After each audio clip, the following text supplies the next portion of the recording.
The first episode of She-Hulk is now streaming on Disney+. So today we're going to discuss the good, the bad, and the Hulk of it all. Welcome MCU fans, thank you so much for clicking on my review for She-Hulk Attorney at Law Episode 1, which we're going to discuss in full spoilers. So make sure you watch the episode before this video, or check out my spoiler-free review of the first 4 episodes right up here.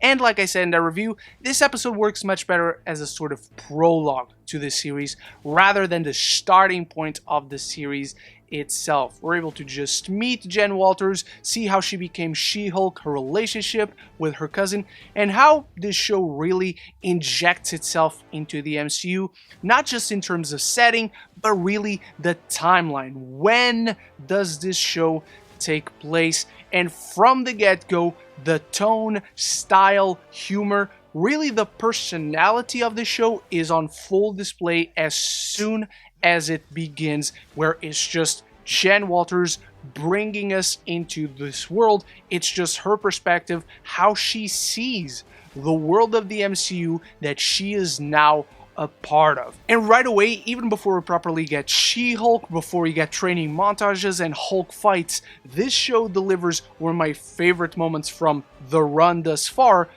but also one that illustrates my issues with the show thus far. But before I elaborate any further on my review, I need you to start the conversation on She-Hulk in the comments below. What did you like about this episode? What didn't you like? What are you hoping to see through the rest of the series? Anything and everything down there. And if you're enjoying this review, if you love movies and TV, this is the place to be. So consider clicking that subscribe button and you won't miss any future conversation on your favorite MCU movies and TV. This moment is when the Sicarian ship shows up on Earth, derailing Jen and Bruce off the road, making the car crash, which leads into Bruce's blood falling into Jen's bloodstream. But really, this moment we eventually find out that Sicarians are searching for something or someone. I cannot elaborate any further on this until next week, but this moment may be an indication that those internet rumblings regarding a World War Hulk coming into the MCU may be true, which again, I cannot discuss any further until next week, but it's something to keep our eye on, and again, a moment I loved that I never thought She-Hulk right at the start would immediately cross over with the cosmic side of the MCU. But I love this. I cannot wait to see where this is going. The problem is, it doesn't really have to do with Jen's story. And so, thing that technically speaking makes Jen Walters She-Hulk, the element in the show that births this hero that we're following, is something that really doesn't have to do with her story and is really going off in its own direction. It's very interesting, promising direction, but not really anything to do directly with Jen Walters. And I love Jen Walters. Tatiana Maslany crushes it. She so perfectly rides that line between comedy, when she's breaking the fourth wall, when she's having so much fun with training with her cousin, with their personalities clashing with one another throughout this, her being so stubborn that she doesn't want these powers, she doesn't want to be a superhero, she wants to get on with her own life and really embrace this as she goes, but eventually learning by the end of this episode when she's confronted with Titania to embrace this side of her and all the good that eventually comes with it that will of course make her life so complicated. I think this is such a compelling starting point for a character's arc, and while the show doesn't really do the best job at following through this starting point, right here in this episode, I think we're off to a great start seeing who this character is and what she becomes with these newfound powers. All the training montage is so much fun to see with her and her cousin. Their personalities bounce off of one another really beautifully, and her chemistry with Bruce Banner, with Mark Ruffalo, is wonderful. Really illustrates how Maslany can really work with anyone, as you'll see in the next couple of episodes that she shares electrifying chemistry with really anyone she shares the screen with. And the fourth wall breaks. She is so good at organically and seamlessly turning those dials in her performance, whether she's arguing with her cousin, whether she's just talking to him, whether she's talking with her friend at the end in the courtroom, or then turning to the audience in such a Fleabag way where it feels earned. Like I said in my spoiler-free review, is not really a moment that induces a big laugh out loud moment. It's more so clever. It's very introspective and character driven. And that's what I appreciated about She-Hulk. When it's focusing on characters, when it's letting the characters drive the narrative, which it does a lot throughout this episode, it does a great job at it. And it's great. And I think Jen Walters, as stubborn as she can be grating at points, the show takes that to a point where it immediately humbles her and steers it in the right direction, narratively speaking, where we just see her learning and the wheels turning inside her head as she learns all these things and she starts to see things another way as the story goes on.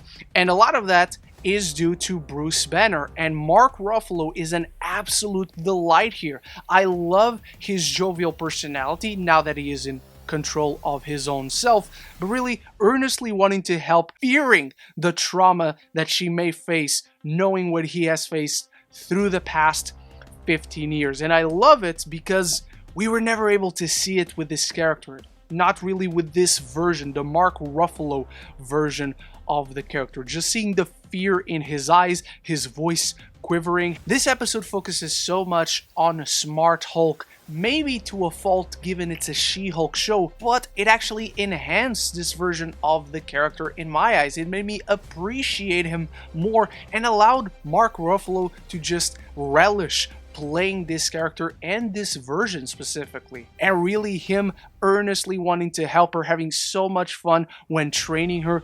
That training montage is absolutely phenomenal. I love training montages, and this episode captures exactly the magic of a training montage on full display that leads into one of the funnest action sequences in the entire MCU, and that is the fight between the two Hulks. It's so great because it's so specifically a Hulk fight. It's a big brawl. It's not pretty. It's not phenomenally choreographed. It's just two brutes going at it, and seeing She-Hulk giving her all, trying her best, doing everything she can to get her cousin out of the way, and Hulk just playing it defensive, holding her back, doing a very weak thunderclap, but one that is enough to take her down. And then just seeing her using her wits, her brains, and using these small thunderclaps that don't do much, but do enough to just stop him. Enough time for her to try and get away, but it's this fight that leads to the bar breaking down, and we learn how Bruce built this bar, this oasis of tranquility for himself to work on creating Smart Hulk, and did it with Tony. And they eventually cheer to a good time during a bad time. And it's these small, more intimate character moments that really highlight the brilliance of this show. Again, when it is character driven and character focused. And that's the bulk of this episode, feeling like a prologue to build up to the moment where Jen Walters stubbornly doesn't accept that she is She-Hulk and has to embrace this side of herself to help people about to be smashed by Titania when she interrupts her court trial. It's very reminiscent of Iron Man when this episode ends, seeing Jen Walters revealing herself to the world, even if it was forced upon it. It's some more action that we get in this episode to end it all off, but it drastically changes the status quo of the show. But like I said, it kicks us off right by the end, where next week we're going to discuss how that is the best episode of the series now that it's got the prologue out of the way. But this episode is not devoid of problems. I've addressed one already, how the Sicarian ship really has nothing to do with Jen Walters, but it's so far the most interesting aspect of the series, and really, when we break it down, as much as I enjoy the cousin relationship, as much as I enjoy this as a prologue because it fits the tone, it fits the style of the series, this is very much a Hulk-driven episode for the most part. It's him that forces upon Jen the training that she doesn't want to do, and that can get grating because as great a starting point as it is, seeing her so unwilling to wanting to be a part of this world, wanting to be She-Hulk, it's not the most emotionally investing way to introduce us to a character. And so you have an episode where the bulk of it is getting this character to a point where she is ready to be the lead character in a She-Hulk show, and it feels like these entire 30 minutes we're just struggling to get this character to convince herself to be the lead in her own show. And so as fun as it is to get this training, this Hulk fight, the cousin personalities clashing, I just wish we'd find another way to get all this friction between them, to get the fight, but we'd still get the training, we'd still see a character who is willing and who is having fun with this new side of herself while still wanting to hide it away from the world, which is very understanding. And again, it's one of the most compelling aspects of this character. I just didn't find it as compelling that she didn't really want to be a part of this story, it felt. But I thought this episode was a ton of fun. I think it does a great job at introducing us to this character, making us understand what makes her tick, what are her likes, her dislikes, and really, when it has those scenes that focus on her driving the narrative forward with that compelling starting point for her arc, it's really well done, and I'm fully invested. So it's a slow start for She-Hulk, but one that fully illustrates the witty humor and quirky personality of the series in its best aspects through the character of Jen Walters / She-Hulk, as Tatiana Maslany perfectly rides that wave between comedic and serious, displaying a smug attitude but showing herself humbled through the narrative and her new found struggles. Not the greatest start, somewhat rocky, but overall solid, and the best aspects of the series are on full display. But those are only my thoughts on the premiere episode of She-Hulk. I need to know what you thought about it, so drop it down in the comments below, and stay tuned for the weekly spoiler reviews of She-Hulk episodes. Thank you so much for watching, and big thanks to my channel members for always supporting the channel, and I'll be back with more reviews, more rankings, more videos in general. So until the next one, love each other, and love the movies.